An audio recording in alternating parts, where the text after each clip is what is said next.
to be invited back to this very enjoyable meeting. And if this talk is a little muddled, it's due to the Greek hospitality.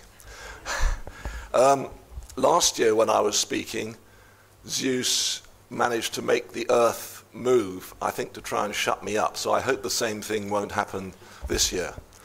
And I'm going to give a very chauvinistic talk on aortoenteric fistula and graft infection, on our own experience at St. Mary's, interjecting with a few other things, but basically based on our experience of Mary's. Now, all of you know that this is a tomato. That is a matter of information. Knowing this tomato is a fruit and not a vegetable is a matter of knowledge.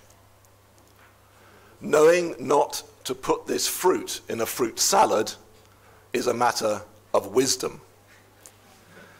And T.S. Eliot said the same thing, but much better, in The Wasteland, where he said, "Where is the wisdom that we have lost in knowledge? Where is the knowledge that we've lost in information?" And now we have so much information through the internet that we get deluged with information, and it's much more difficult to sift out what we should actually be doing because there's just so much information available. So that's the sort of the basic tenet of where I'm starting from in this talk.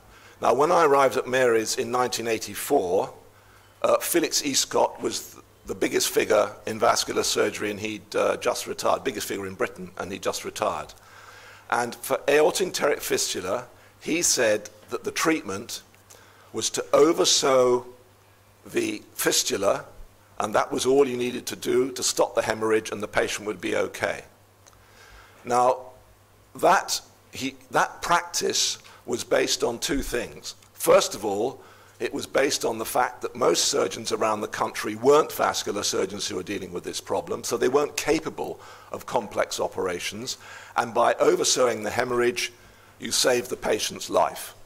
That was the first point.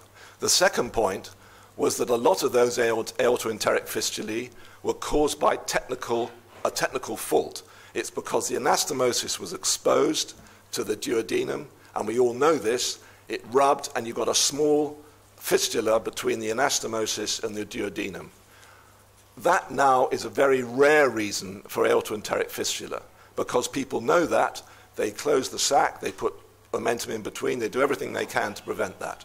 So that doesn't happen anymore. But by the same token, in the modern world, people say, oh, we can deal with an aortoenteric fistula by putting a stent in, it'll stop the hemorrhage. But it's the same problem. It will stop the hemorrhage, but it won't deal with the infection. So you might save the patient's life, but you will have to go back and do something later. So that when Admiral Mansfield and I started at Mary's, we took a much more aggressive approach to aortoenteric fistula and aortic infection. And our approach was straight away to put in bilateral axillo-unifemoral grafts first, and then tie off the aorta. That was our approach. And after the first decade, we had 50 patients to write up, and Ray Hannon was the author of the paper, and 25 of the patients had local procedures, mostly referred in from other hospitals, but they'd had local procedures first, and then they'd come to us, and some of our own patients also had local procedures. So there were 25 patients with local procedures, and 25 patients who had immediately a radical excision and oversewing of the stump. And in that series, which was the series was in the late 80s and early 90s, in that series, the local procedures did extremely badly. 22 out of 25 had to have more radical surgery anyway. The mortality rate was higher. The hospital stay, as you'd expect, was higher, and the costs were higher. So we thought we were vindicated in going directly to a radical approach. Now, what we actually did, the actual procedure, was that we had often 3 surgeons, sometimes Greek trainees, because we had a consultant, we had very senior trainees, so we could have 3 surgeons doing the operation. As a result of that, we could do the whole operation in about an hour and a half or less than 2 hours. So we would have different people working on different parts, putting in these axillo-unifemoral grafts and then tying off the aorta. The good news of that approach in that series was that we didn't have one single stump blowout. And I attribute that to our approach to oversewing the stump, which was that you never oversew the stump in infected aorta. If it looks mushy and it looks infected, you've got to go higher, and you may have to sacrifice a kidney. But actually, we didn't have to sacrifice kidneys because we were used to doing thoracoabdominal aneurysms, and if you take the renal forward and sew on an oblique line up into the clean aorta, you could close the aorta. The problem is that too many people were trying to oversew mushy infected aorta. Of course, then the stump blows and the patient dies. We had no stump blowouts, so that was not a problem with our procedure. The big problem was the bad triad of occlusive disease, an infected groin, and an anastomosis in the groin. If you had those 3, you had a 50% risk of losing your leg over time, which was a pretty frightful result. We'd saved the patient, but the patient had had an amputation. And so in those patients, that was a real risk. But fortunately, most of these patients seem to be patients with aneurysms, certainly nowadays. And in the aneurysm patients, out of the 26 aneurysm patients, there was only 1 patient that required amputation. So it's a problem of occlusive disease. It's the same with the ax unifems. The ax unifems in a patient with aneurysmal disease will continue to run. They don't block. They block in occlusive disease, yes, of course. But if you've got aneurysmal disease, they won't. So we thought that that was a very good procedure. How have things developed since then? Well, I think the main development was promulgated, in my view, mostly by Claggett in Dallas and Neville Steen in Leuven, of the in situ replacement. Now, the in situ replacement is a very good operation. It's very successful, and I think is an advance in patients who are suitable. But those of you who've done it will know that it is also a very big operation. You're not only opening the abdomen, you've got to strip out the superficial femoral vein right down to the knee in both legs, so the whole body is flayed open. And if you've got somebody who's had an infected graft who's ill, then that is not necessarily the best approach, and that operation will take much longer than the 1.5 to 2 hours it takes to do the bilateral ax unifems and close off the stump. So I think there's a big place for it, but I don't think it's for everyone. What else has developed or was available then? Some people would say you can irrigate the infected graft. It doesn't work. It doesn't work. I've used irrigation in PTFE fem-pop grafts when we were still doing that operation, and that sometimes did work. But in the aorta, I think it simply doesn't work. It's not even worth considering. The sartorius flap is used. I've used it less than some other people, and the reason that the sartorius flap is very good is if you've totally debrided the groin and you've got a totally clean groin, you can then put the sartorius flap over that clean tissue and you will help bury the artery. So that's a very useful procedure. But most people use the sartorius flap to bury the problem.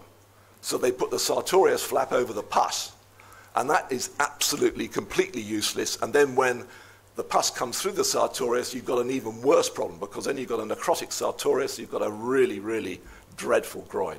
So that's not a good idea. The other approach was, I think, promulgated mostly in the early days by Kiefer, and that's the homograft. Now, the homograft is successful initially. It's the same concept as the in situ, obviously. But I think that most people are not very keen on the homograft, because whatever the evangelists say about it, most people find that a high proportion of those homografts will dilate and the patient needs further surgery later. So again, it's a holding procedure that saves the patient's life, and you have to do something later. So homografts, I'm not sure, are the answer. So that's the severely infected, filthy aorta, full of pus, mostly staph, strep, and E. coli.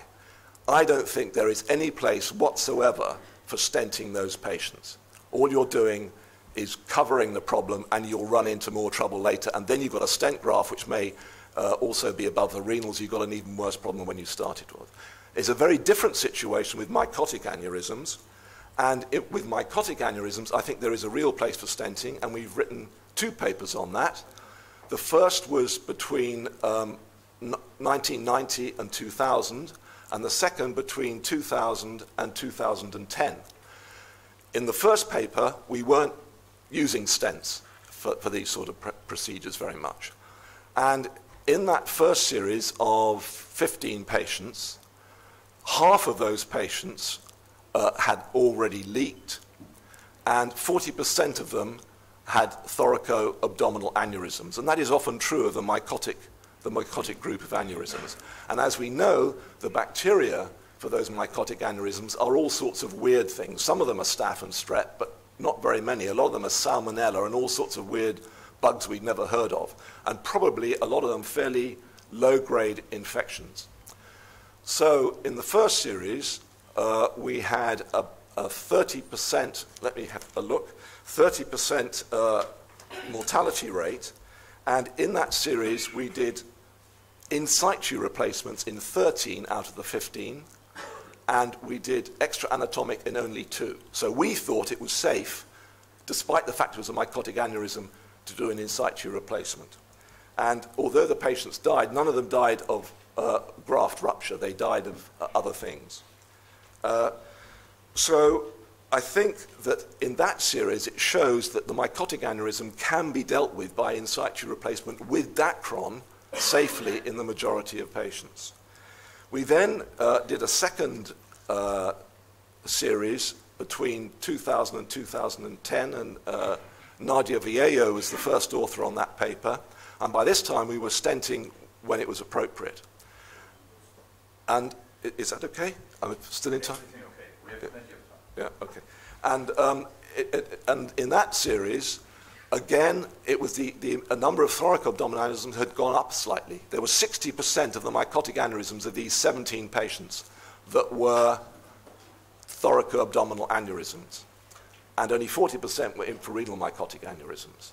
And in that series, the mortality rate had dropped from 25% down to 17%, and as I say, the number of thoracos had gone up, and the leak rate was the same. 40% of these patients presented with a leaking aorta. And in that series, in 47% of cases, we used a stent. So again, using a stent, using Dacron in a mycotic aneurysm may be a very valuable approach. The only rider I would add to that is in the infrarenal and juxtarenal aneurysms, we could have used a stent, but in 5 out of the 7 cases, we did an open repair on those patients. And in those cases, we didn't have any mortality. So you can still do open repairs safely if it's technically suitable. But obviously in a thoracoabdominal, it's becoming more complicated and you're putting the patient in a more difficult position. So my conclusion is, that if you've got a filthy aorta covered in pus, don't try and do anything except get rid of the graft, get it out, and do something to replace it, either in situ vein or extra anatomic. Don't start putting stents in and that sort of thing. What I should say first of all is don't have infected grafts. And so we must wash our hands properly before we do the operation, and we have to wash the patient properly before the patient has the operation, because I think actually sterile technique has deteriorated in the modern era because we rely too much on antibiotics. So that's the first thing I should have said. The second thing is what I've just said, and then the third thing is that the place for stenting is in the mycotic aneurysms, which can be used selectively. Certainly it should be seriously considered in the thoracoabdominal aneurysms, and it probably has a place in the infrarenals, but you can get good results with open. Thank you.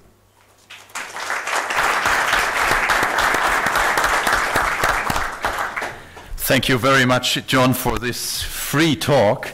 without any slides, without that help. It is a culture which we almost forgot about, and so my congratulations to this very stringent and clear talk. I would like to address to the fistulas again. You didn't mention this primary, more palliative approach of leaving the prosthesis inside and keeping the patient on long-term antibiotics. This is a management which is currently more and more under discussion. You don't agree with this, and you are not convinced that could be approach, because these patients are usually very sick in this condition, very bad condition. I absolutely, and I think that's the big problem, is that they are very sick patients. So, as I say, all those years ago, our approach was that if you fiddled, they got sicker. Their nutrition went down, their body mass went down, they were getting worse and worse as you left them and tried to do things to avoid a major procedure. Now, there are patients, we all know, with low-grade infection. They've got an infected groin, yeah. And then you say, well, there's uptake in the one limb of the graft, but the rest of the graft looks clean, so maybe we can get away with something more minor. And I agree that there are some of those patients where that is appropriate. But I would still say that if you are more aggressive most of the time, you'll end up with better results. I do not believe that if you've got pus around the aorta with Dacron, that antibiotics will ever cure that patient. I agree. I completely agree, but I look over 6 or 7 patients of our institution. We dealt with stenting, keeping them on antibiotics. 5 of them are still alive for a couple of years. 1 of them died 3 years later. He was so sick he wouldn't have survived an open operation again. So I'm not convinced about that concept, but it's probably worth for a couple of patients. I think we're going round in the circle. We're reinventing, because you're going back to the Escott approach, basically. Are there more questions from the floor? Oh, yes, of course. Our President. Yeah, John, as you know, I always enjoy your presentations, and I very much appreciate your wisdom. What I would like to ask you and to share this with you is that in some cases on which there is no gross evidence of sepsis when they come, and I have to, let's say, raise the awareness whenever there is a patient who has an aortic, we know from the history that has an aortic graft with some kind of GI bleeding, we have to be very suspicious, and we have to exclude the presence of aortoenderic fistula. Sometimes there is no gross communication, and it is because the bowel is irritated and has some ulcer inside without real communication with the aortic lumen. We have now in my institution 3 series on which once we confirmed that there is no evidence of communication, what we did, we went and mobilized the duodenum. Yeah. We irrigated the whole area, and we put the omentum inside. Yeah. And with the long-term antibiotics, they are doing well. And we have 2 cases in who came with serious bleeding without evidence of gross infection. We put a cuff, we stopped the bleeding, and we did the same thing as well. We mobilized the duodenum, put an omentum, long-term antibiotics. They are all alive, and we have in few cases we have confirmed with scintigraphy as well that there is no evidence of infection. Yeah. I think that it is very important to define whether there is evidence of gross sepsis. If the gross sepsis, I agree with you, you cannot get away from just leaving the graft there. You have to remove it. But it is very important to make that distinction. Yeah, I couldn't agree with you more, but my impression is that because most of us are not very keen to do the radical surgery, that too often people will go for what you're suggesting, which I think if there is no, and it may be that those aortoenteric fistulae was a direct communication between an anastomosis and the duodenum. If that's the situation, there may be no bacteriological problem outside that fistula at all. And in that case, yes, you can just do that. But once you've got an exposed graft and you've got pus around the graft, forget it. Absolutely, I agree with you. More questions? Yes, please.